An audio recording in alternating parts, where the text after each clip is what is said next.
Welcome to Real Estate Radio Power Investing, an informative and engaging hour discussing everything you need to know about the world of real estate investing. Your host, Tom K. Wilson, provides you with insight and guidance from his years of experience as a successful real estate entrepreneur on how to buy, sell, finance, and invest in real estate, and much more.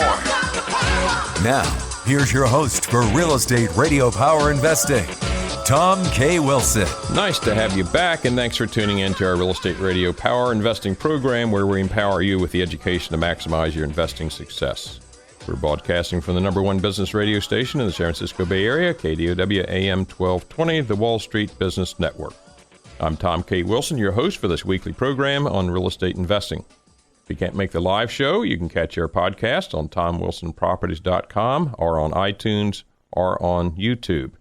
You can also go to TomWilsonProperties.com and sign up for our newsletter, which is put out weekly, and it's largely about economics that's going on in the region and the country and the world that impacts real estate investing and investing decisions.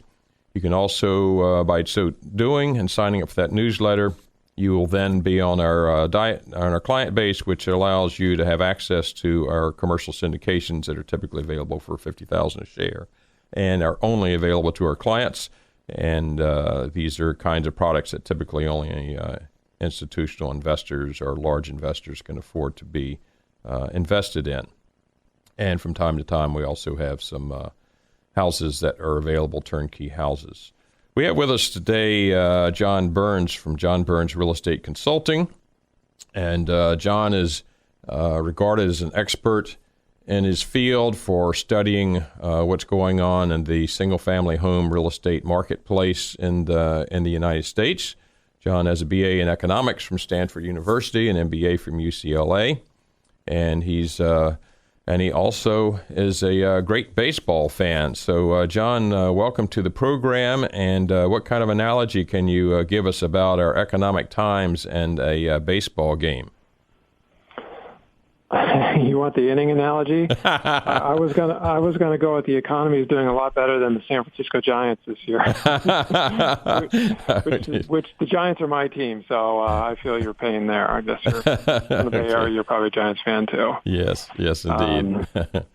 You say you've attended home games for all 30 Major League Baseball teams. I have some friends that are great baseball fans, but I don't think I know one who has that stat.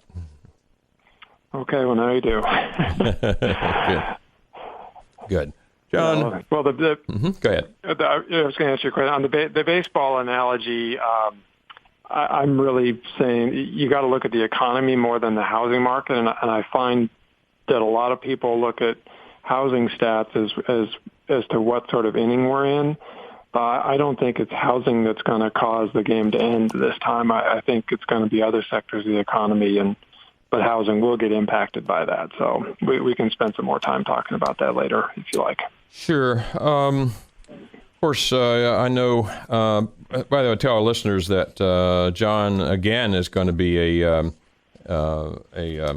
panelist on Bruce Norris's and the Norris Group's I Survive charity function that comes up on September 22nd. If you're listening to this live or podcast before September 22, 2017, and it's from panelists around the state and country who are experts in their field, taking a look at economics and the housing market. It's a wonderful charity for cancer, 450 people, formal event that celebrates the investor as well as celebrating cancer survivors and all the work that's done to help forward that medical research.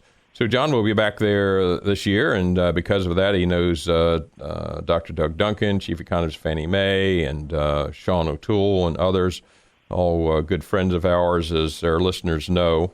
And I know, John, you probably heard, Sean's talked a lot in the past. He really liked the Black Swan book, and now he's kind of taken the position lately when I've talked to him that, my gosh, there's so many black swans around the world. They're kind of goslings, and I don't know what you do with them anymore. Any thoughts about that? How do you tell what a black swan is now? Well, yeah, that's a great question. We spend a lot of time trying to figure out what is the next thing that's going to take us down, and there's a lot of there's a lot of risk in the world right now, and I think a lot of people know that. And we see it in the housing market. There's a lot less home buying activity than you would think, and some people are blaming it on lack of listings, but I really think there's just some uncertainty on taking on a 30-year mortgage right now. People are just uncertain. Mm-hmm. And just that there's something uncertainty in the world which can change the value of their home and or their job and create a risk there, right? Yeah, both, right. Is now a good time to buy a home because it is a big investment, particularly in Northern California where you are. But also, people do have a memory of what it's like to get laid off, and you don't want to have a mortgage and lose your job. Yeah, and people ask me that all the time, and, I don't know how to answer that. I've bought and sold thousands of units of product, and fortunately, I've made more good decisions than bad, but of course, the problem always is, right, that you never know when the peak is until it's after the peak. Right. And everybody's got different appetites for the level of risk they're willing to take, too. So you can't make a blanket statement on what people should do. They have to figure out their appetite for risk themselves. Yeah, I know in one of your presentations you quipped that a quote from Warren Buffett that forecasts may tell you a great deal about the forecaster. They tell you nothing about the future. Right. That's fun. And as we were saying earlier, Doug Duncan often says, when he makes a prediction and he gets it right, he tries not to act surprised. But fortunately, Doug and folks like you that have our staff and do a lot of very serious research do maybe not always call it exactly right, but I think are very, very valuable and very important and helping to give us a better feel for what direction things are going and what the probabilities are of different things happening. Yeah, well, and that's the goal. People make fun of forecasters a lot, but everybody who's investing or even running a business plan, they're all making a forecast of some sort, whether they put it on paper or not. Everybody's got their thoughts on how aggressive or conservative I should be investing right now. A good point. So every time someone makes a decision, they are making a forecast, aren't they? Whether they want to admit it or not. It's basing it on the information and maybe some emotion at that moment from everything they know. Yeah, they're placing a bet on the future. That's exactly right. Yep.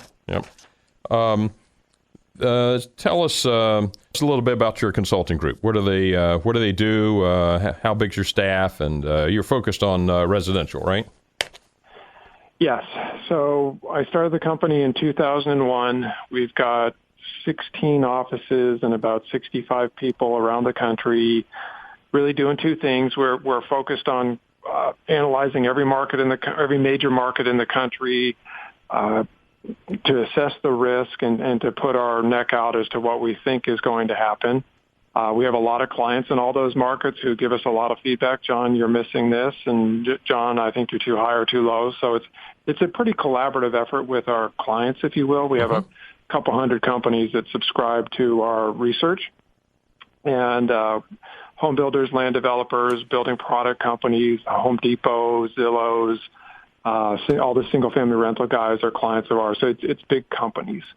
And then the other part of my business is we have a consulting practice where we do strategic plans for big companies. We actually spend a lot of time on raw pieces of land trying to help people figure out what they should build and do financial feasibilities on that. Okay, so that's a consulting piece that's in addition to your general forecasting about many different submarkets.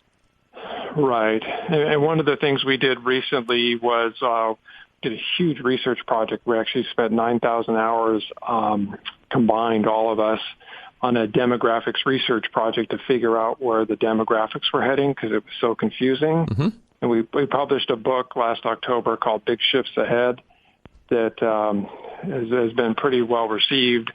And I think it's changing the game on making the analysis a little bit easier for people instead of just one millennial anecdote after another. I know Bruce is a big fan of that book, and I think you're one of the think one of the characteristics in the book, which was different in the past, is you've kind of cut generations down into smaller bites, right? Because it's now 25 years is a long time. Right. So we did generations by the decade you were born. So you're comparing 10-year periods, people born in the 70s to 10-year people to people born in the 80s. So it's always apples and apples. And we were right. A millennial. Mark Zuckerberg is a millennial, and my daughter, who's a high school senior, is a millennial. And to generalize about what they and their high school classmates are doing with their lives right now is a little ridiculous. Let's talk. So you mostly have large clients. Is there any general information that you're able to put out that the smaller investor can take advantage of? Yeah, so we have a newsletter. Our website is realestateconsulting.com. There's about 30,000 people that subscribe to our newsletter, and we put some content out about once a week for free, just our latest thinking. It's not a deep dive on our research, but whenever we've got a piece that we think can inform people, we get it out there, and it's good for our business. It generates some clients for us. Wonderful. But you can do that for free. Boy, one of the things that when people ask me what have I learned in my 40-some years of investing, I'd say if there's any one thing I've learned is that the market is thousands of submarkets, and what happens in one asset class and one geographical region and one price group can be totally different than the general curve. No, that's true, but you also have to boil all that complicated stuff down into some theses to make a decision. So yep. That's the challenge. If you're going to analyze every submarket in the country, you would never get to a conclusion because there's just too much to analyze. Right. Well, my thought is that you look at the big picture because that's the big ship moving in a certain direction, but then you gotta somehow find an expert that are some granular data to figure out what your particular potential investment in a certain neighborhood or price class might do, right? And that's a lot harder to do than a collective overview. Yeah, and it's actually changed a lot since I started the company. It used to be hard to go get the data. Now there's just an overwhelming amount of data. Yeah, it's kind of reverse problem, isn't it? Now it's like, oh my gosh, what data can I rely on, and how do I assimilate all of this information? We have with us today John Burns, real estate consultant, and he has a corporation, John Burns Real Estate Consulting, and it's been around for 17 years, I guess. And they are advisors to large companies that are making very important decisions. And when John comes back in a moment here on KDOW AM 1220, we'll ask him some more questions about where things are headed.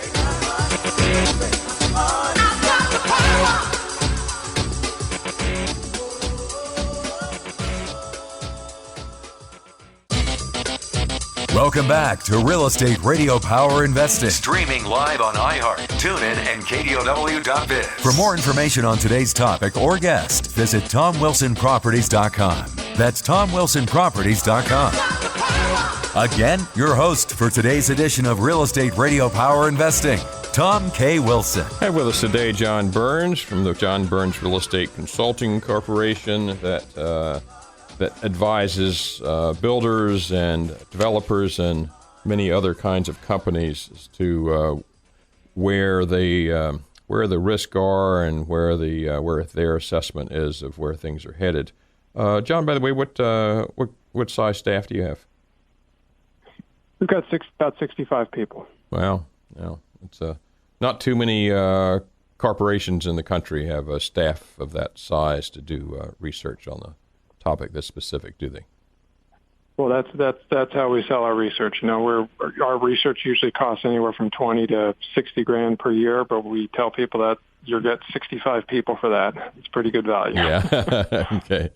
That's amazing. How many other companies are there in the country that do the level of research that you do? Do you have like a half dozen or that are that level? I like to think of us as being pretty unique. We have some local competitors that maybe know their one market, but really nobody who's monitoring the whole country like we are. maybe a few companies that have kind of put out desktop reports, but not with the level of detail that we provide. Let's talk a little bit about the boomer and millennial demographics and bubble, which is headlined so much and everybody talks about, and we all know there's this 10,000 a day boomers that are coming through this python, and nobody can quite figure out what's going on with millennials. And I talk to folks that you and I know that are highly respect, and they have some different opinions. For example, I know Bruce Norris seems fairly confident that things are going to keep going down as far as home ownership goes, because boomers, seniors typically leave their homes, and the millennials have not been buying. And then I've talked to Doug Duncan about it, and he says, well, we're seeing some recent data that may indicate that that's not happening quite as much as we had projected, in that the seniors are staying in their homes longer. Some of them have to, because they're still having to work because they're recovering from the bust. And also millennials haven't all decided not to buy homes. They just delayed their house formation. So talk to us about the two sides of this complex topic. Yeah, and they're both right. So that's why this book took us 9,000 hours of research to figure it all out. Wow. I think over the long term, home ownership is trending down. We're forecasting it'll be below 61% by 2025. But the strength of the economy can impact things. Mortgage programs can impact things. There's a lot of things that can make it go up even during that time period. So I will agree with Bruce over the long term. And then I think over the short term, I think Doug is right too. We're starting to see more entry-level buyers come back into the market. Although the data is very suspect, the home ownership rate has been ticking up the last 2 quarters, but I really think that is temporary. I mean, you got to remember, we're 8.5 years now into an economic expansion. Times are pretty good. Interest rates are 4%. If you're reading the Wall Street Journal, you're being completely misled about what's going on in the mortgage industry. It is much easier to get a mortgage than people say it is. I mean, you really need 3.5% down and a 640 FICO, which is the bottom 2/3 of the country, and you're in. In that type of environment, when the economy is strong and labor is tight, you will see entry-level buyers come back into the market. But I don't think we're going to see that type of environment for the next 10 years. Okay. Why do you say be careful with what you read in the Wall Street Journal? Well, the Wall Street Journal, when it comes to mortgages, is really paying attention to what the big four banks are doing. And the big four banks have gotten conservative. They're not lending as aggressively as others because they've chosen not to. And Loan Depot and Quicken Loans and these other non-banks are taking all that market share. And the Wall Street Journal isn't really talking much about those companies. Kind of analogous a little bit to the fintech area, right? That gets almost no attention. And fintech's starting to play in it too. So that's exactly right. And it's all being sold to Fannie and Freddie or insured by FHA. Interesting. Okay, well, we will be right back with John Burns here to talk some more about the real estate market, where things are headed. And John Burns with the John Burns Real Estate Consulting Corporation. Stay with us here on KDOW AM 1220, the Wall Street Business Network. We'll be right back.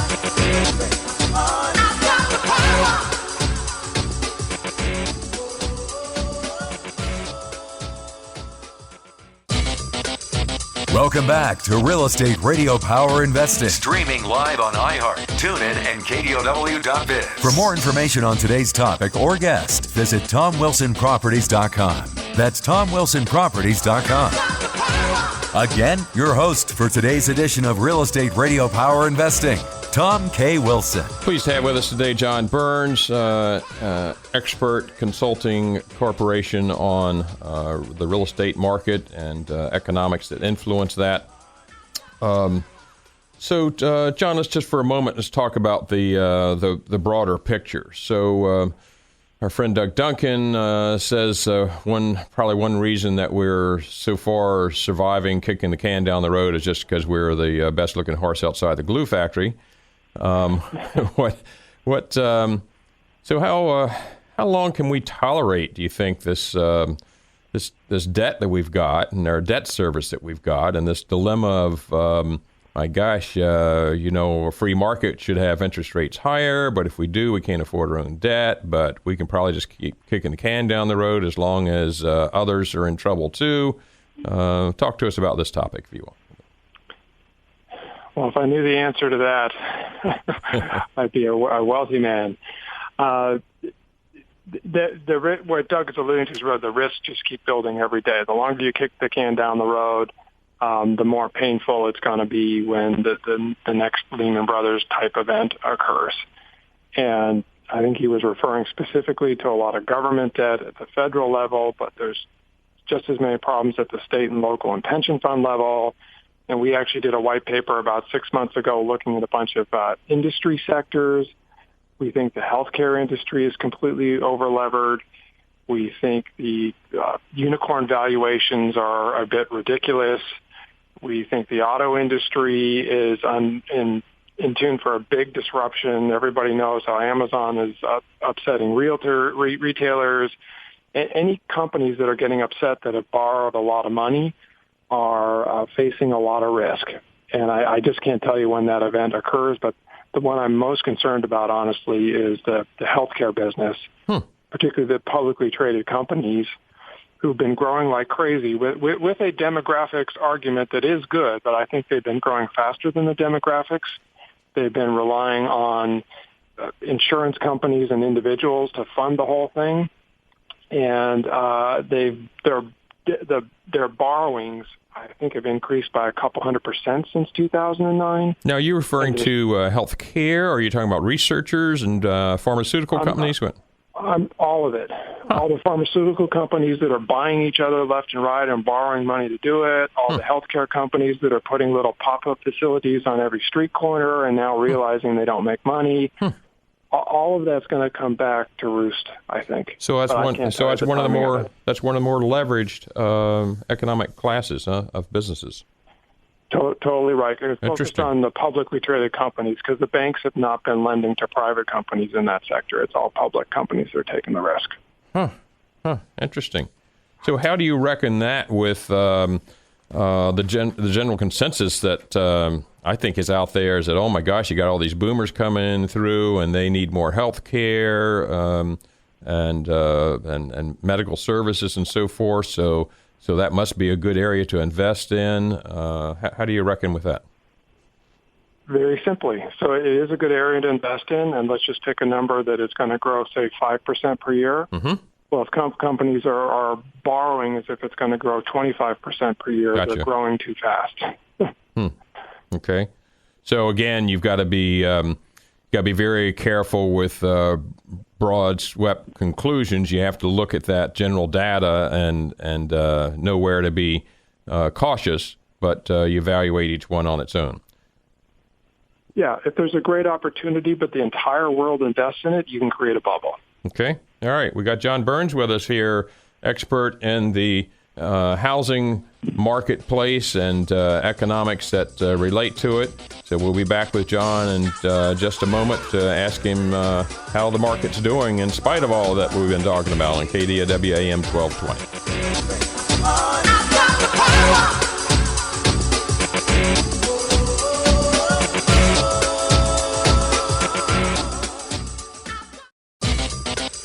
Welcome back to Real Estate Radio Power Investing. Streaming live on iHeart, TuneIn, and KDOW.biz. For more information on today's topic or guest, visit TomWilsonProperties.com.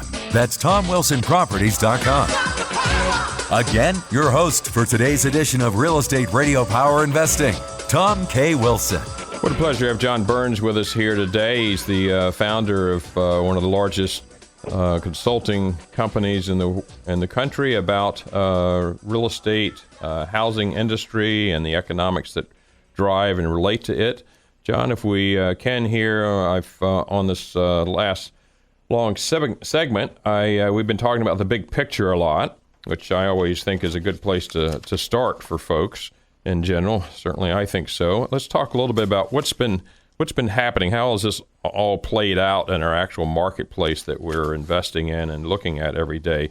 So for starters, let's look at rate of job growth. And I'm looking at one of the slides in your presentation. It shows that in the past year, we've had an average of about a a little over 2%. Yes, and that's going to slow down without a doubt. Okay. Because we're running out of people to employ. The unemployment rate is getting so darn low. A lot of people are hitting 65, and only a quarter of them are continuing to work full time. Mm-hmm. So I feel very confident that job growth is going to slow just because we're going to run out of people. Interesting. Different. Run out of people rather than run out of jobs, huh? Yeah, exactly. That's an interesting perspective. And I see that in the past year, things haven't changed a lot. You still have a lot of the top growers tend to be in Florida, Dallas, Nashville, a little bit in the Carolinas, Atlanta. They're some of the top growers. Yeah, it's all tied to the local employers and the local government and how pro-growth they are. Mm-hmm. Texas is extremely pro-growth, so they've been adding a lot of jobs. Arizona, Georgia, and then what Amazon has been doing in downtown Seattle is just amazing. Mm-hmm. Okay, and that's what's driving the job growth. Okay.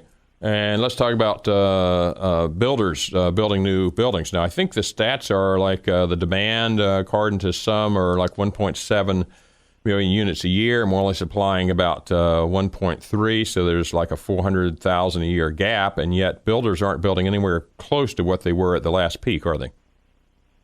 Yeah, because that 1.7 million is just a straight average of history and not a lot of analysis behind it at all. Mm-hmm. We think it's going to be, and so do our clients because we polled them, we think it's going to be years before we get back to 1.5 million units.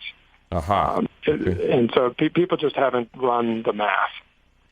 Okay.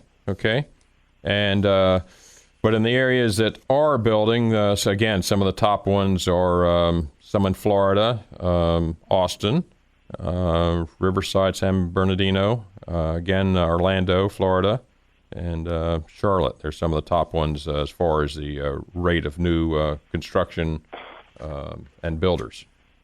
Yeah, no, those are all still far below the prior peak, and Riverside's a great example. I mean, it's so hard to build anything affordably in California that I don't think Riverside is ever going to get back to the level of construction it used to have. Mm-hmm. The demand is for $250,000 homes, and you just can't build homes in California for that price point anymore. No. You can build them all day in Texas. Yep.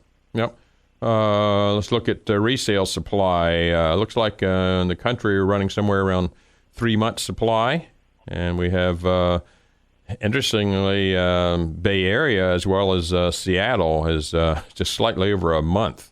Amazing. Yeah, there's virtually nothing on the market, and some technology has impacted this. So the old rule of thumb was that 5 to 6 months was normal, because in the old days you would list your home and it would take you 30 days before you even held your open house. And shoot, now you can list it and have 6 offers that afternoon. So I think technology has reduced the time homes are on the market. Mm-hmm. And I'm sure a lot of people listening to this show are in the fix and flip business. So there's a lot of guys out there buying homes for all cash, which those can close very quickly because you don't have to wait for their mortgage approval.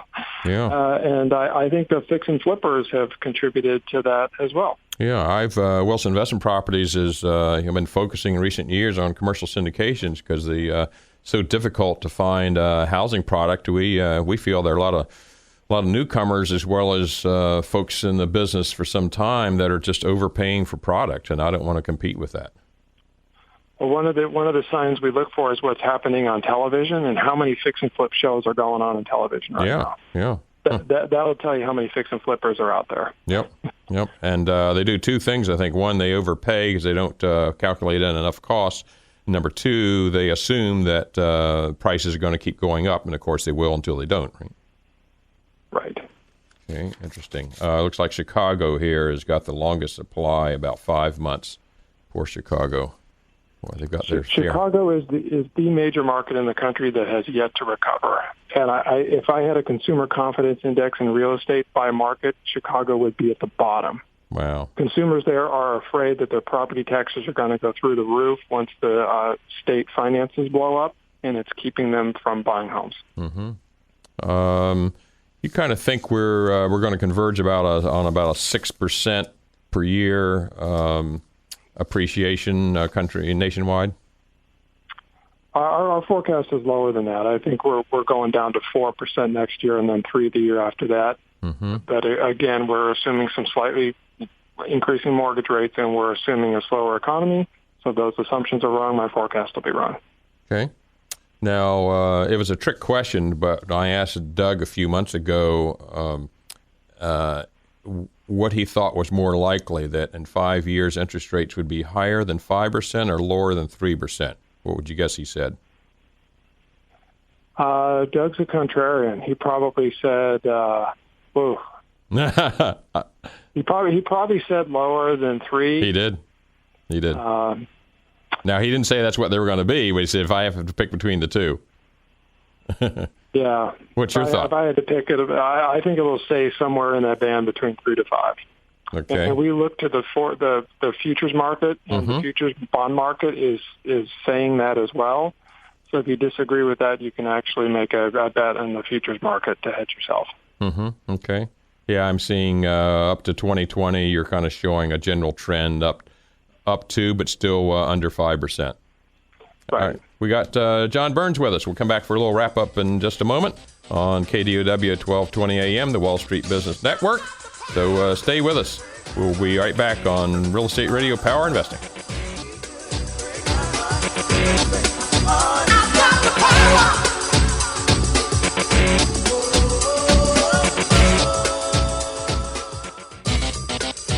Welcome back to Real Estate Radio Power Investing. Streaming live on iHeart, TuneIn, and KDOW.biz. For more information on today's topic or guest, visit TomWilsonProperties.com.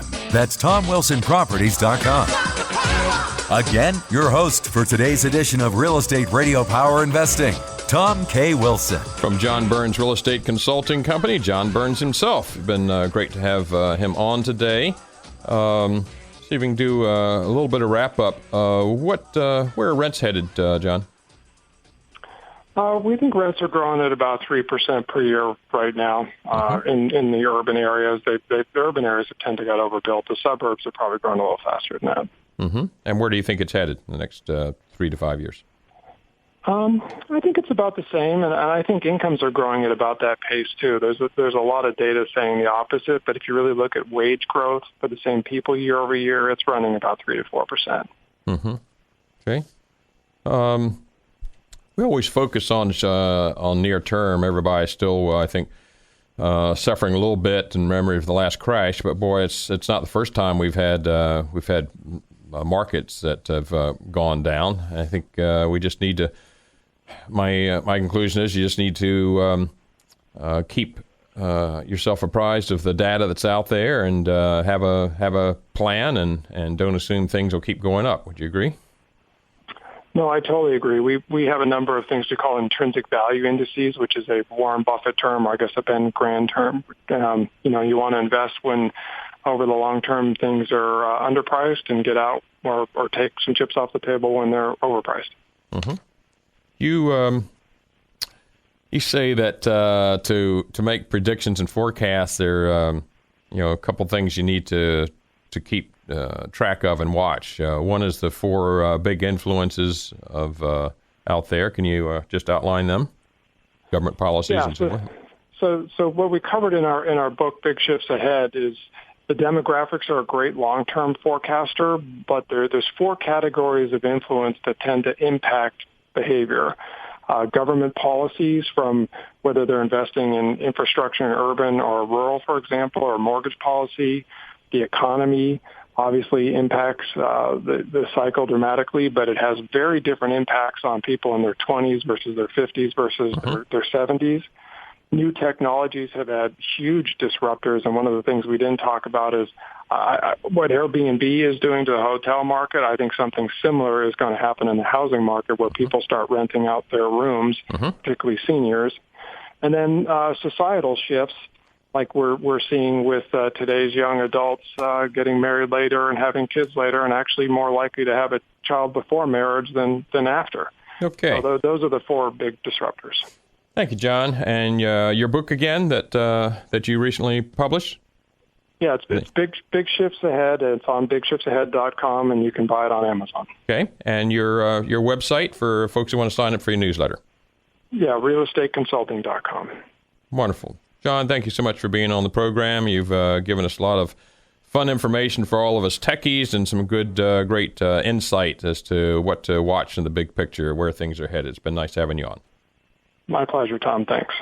So go to TomWilsonProperties.com to sign up for our newsletter that gives you information about where the economy is headed and what things are happening that will influence your decision on investing. Also allows you to sign up for access to our syndication commercial properties that are available for $50,000 a share. So it's been great having John on, and we look forward to having you back on our next program here on the Real Estate Radio Power Investing on KDOW. Remember, the only thing that matters is what you do next.